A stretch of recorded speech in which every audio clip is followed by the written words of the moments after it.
Story time! Ako nga ay rinding-rindi na sa aking lagayan ng sapatos na ito dahil sira na at isang maling galaw ko lang ay laglaga na lahat. Talent ko pa naman ang pagiging clumsy lalo na kapag paalis na.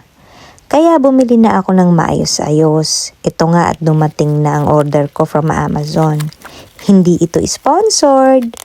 So ayun na nga, secured at maayos ang packaging. Na-enjoy ko ang pag-assemble kasi madali lang naman. May mga marks na inside kaya hindi mali dito. Gustong-gusto ko yung ganito, nag-a-assemble ng mga gamit sa bahay. Para sa akin, very fulfilling. Yung pag nakikita ko, masasabi ko na, ako ang nag-assemble niyan.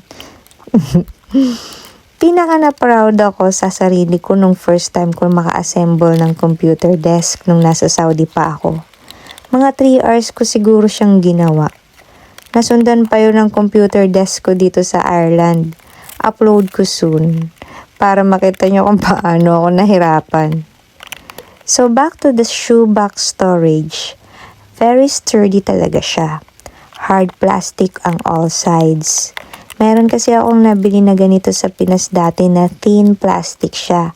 Kapag mabigat yung sapatos, bibigay. Ito talagang solid.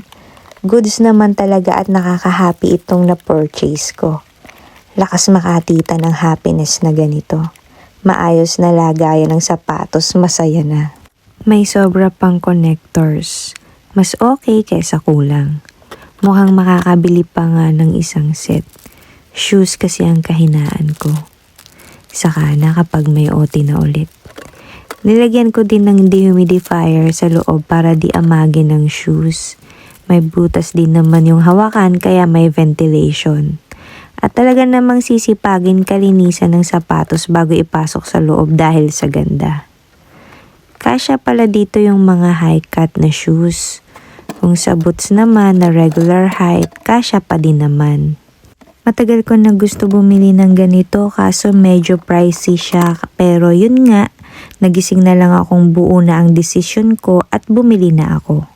So from this na nakakarindit tingnan to this na nakakatuwa talaga kasi maayos na silang tingnan.